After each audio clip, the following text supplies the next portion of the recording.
क्योंकि अब तक आप यहां पर एक कठोर प्रशिक्षण से बने हुए प्रशिक्षु थे और आपकी शपथ समाप्त होते ही अब देश भर में जिसकी शान है ऐसे हरियाणा पुलिस के हिस्सा बन चुके, जो हरियाणा पुलिस को हरियाणा के करीब करीब 3 करोड़ की आबादी का और उसके पूरे भूभाग की सुरक्षा की चिंता करनी है।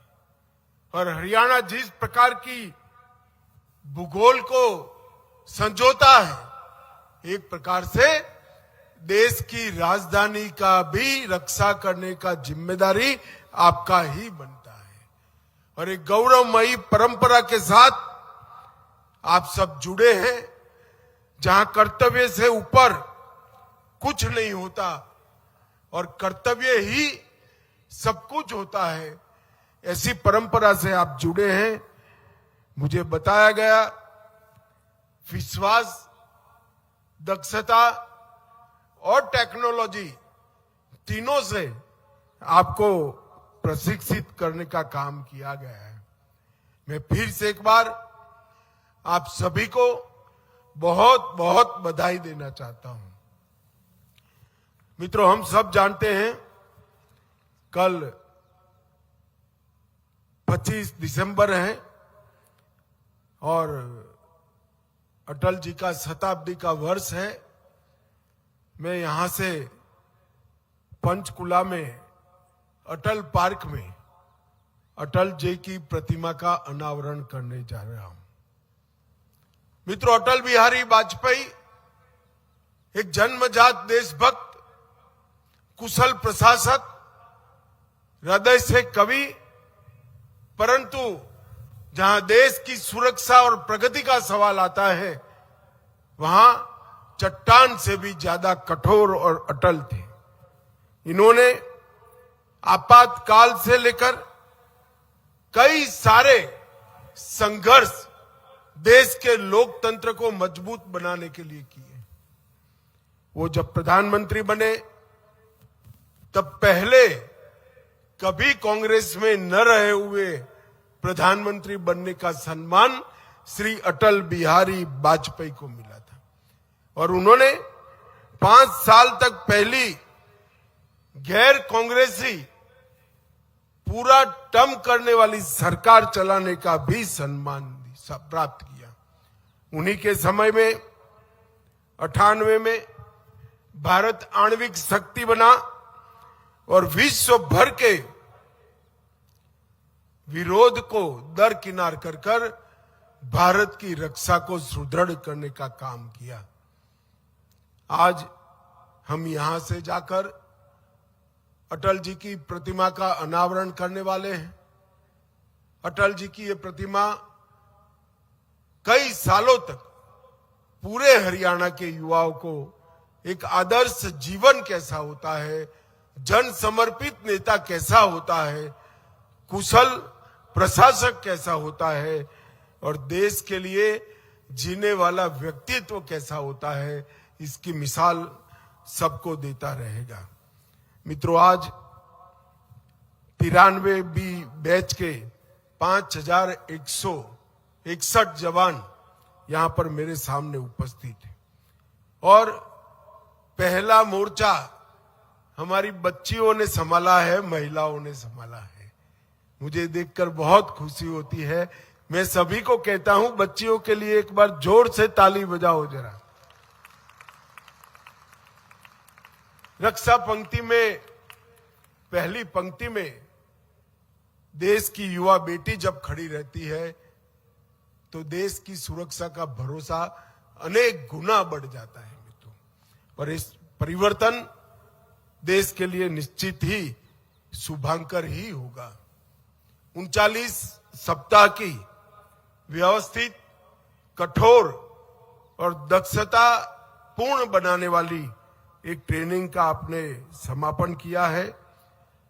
मैं जब यहां आना चाहता था तब सैनी जी से कुछ डिटेल मंगाई थी, तो 2 चीजें 93 बैच जो है वो 2 चीजों में आगे की 92 बैच का रिकॉर्ड तोड़ने वाली है, क्योंकि ये पहली बैच है जिसमें 85% युवा ग्रेजुएट या डबल ग्रेजुएट है और वो आज पुलिस के साथ जुड़े हैं। और ये पहली बैच है जिसकी औसत आयु सबसे कम मतलब 26 साल है। 26 साल की औसत युवा आयु में ही आप लोग गौरवमयी हरियाणा पुलिस से जुड़ रहे हैं। और जब आप हरियाणा पुलिस से जुड़ रहे हैं तब कौन सा कालखंड है? यही कालखंड है जहां अंग्रेजों ने बनाए हुए कानून समाप्त कर नए कानूनों की न्याय संहिता से देश की जनता को न्याय देने का काम करना है। और आप देश भर में नई न्याय संहिता लगने के बाद दीक्षांत परेड से पुलिस में जुड़ने वाली आपकी 93वीं बैच ये पहली बैच है जो नए कानून बनने के बाद पुलिस का काम संभालने जा रही है। और मैं मानता हूं कि आप सभी के लिए सौभाग्य का विषय है। 1966 में अंबाला में एकेडमी शुरू हुई, तब से लेकर आज तक जितनी भी बैचेस निकली है उन्होंने अंग्रेजी कोई कानून को सीखा है, पढ़ा है। अब पहली बैच ऐसी हो जिसने भारत की संसद ने बनाए हुए कानून सीखकर जनता की सेवा करने के लिए जाना है। भाइयों और बहनों, कुछ समय पहले ही 2023 में हरियाणा पुलिस को अपने कर्तृत्व की अखंड यात्रा को निरीक्षण करने के बाद देश की राष्ट्रपति महोदया ने राष्ट्रपति कलर देने का काम किया था। और आज एक प्रकार से उसी परंपरा को आपने आगे बढ़ाना है। विभाजन के वक्त जब हरियाणा बना, एक पुलिस रेंज और 6 जिले थे।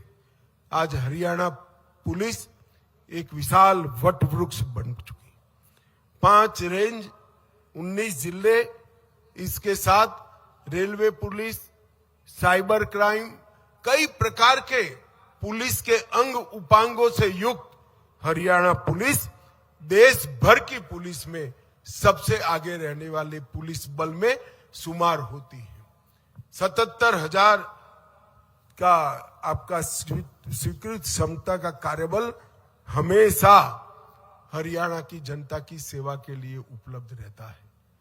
मित्रों, आज जब आप जा रहे हैं तब कुछ साल पहले देश में 3 बड़ी चुनौतियां थी कानून और व्यवस्था की।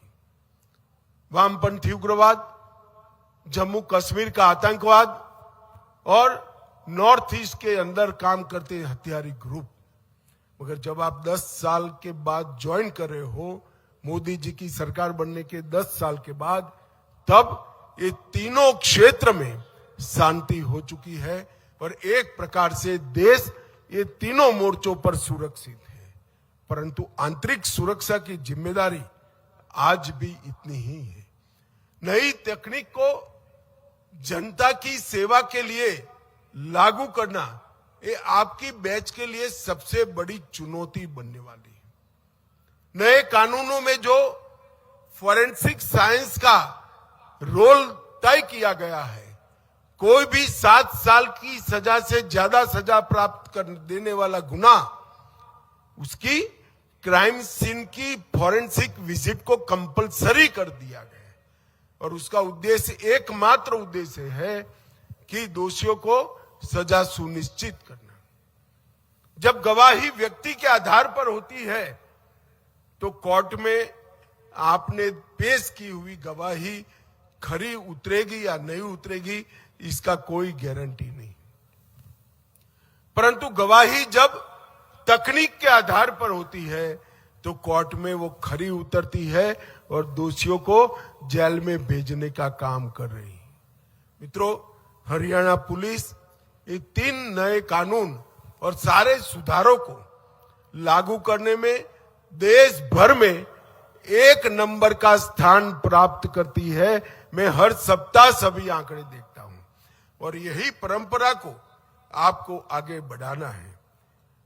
112 की सूचनाएं, 1930 का कंट्रोल रूम जिस पर साइबर ठगी की फरियादें ली जाती है, ऐसे कई प्रकार के उपक्रम आज पुलिस के साथ जुड़े हैं और इसको मजबूत करने का काम आपको करना है।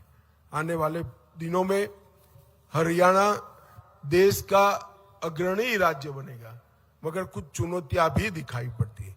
नशा की तस्करी, मानव तस्करी, साइबर अपराध और एक्सटोर्शन करने वाले संगठित अपराध नेटवर्क, ये 4 चुनौतियों को हरियाणा पुलिस ने आने वाले दिनों में ढंग से निपटना पड़ेगा और आपका नेतृत्व इसके लिए कमर कस कर तैयार है। आपने नेतृत्व के हाथ मजबूत करने पड़ेंगे और ये चारों चुनौतियों को पहुंचने के लिए भारत सरकार के गृह मंत्रालय ने भी प्रधानमंत्री नरेंद्र मोदी जी के नेतृत्व में एक बहुत बड़ी तैयारी भी की है और राज्यों के साथ हम चट्टान की तरह खड़े हैं। इस सारी चुनौतियों का सामना आप सब लोग निश्चित रूप से कर पाओगे। आप नए भारत के युवा पुलिस कर्मी के रूप में आज आपके जीवन की शुरुआत करने जा रहे हैं।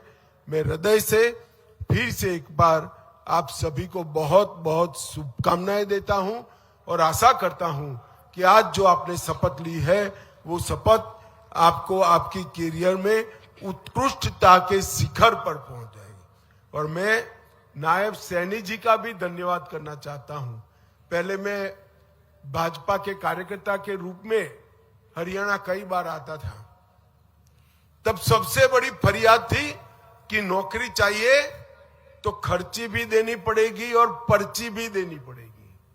आप किसी जाति के हो तो नौकरी मिलेगी और आप में रिश्वत देने की क्षमता है तो ही नौकरी मिलेगी।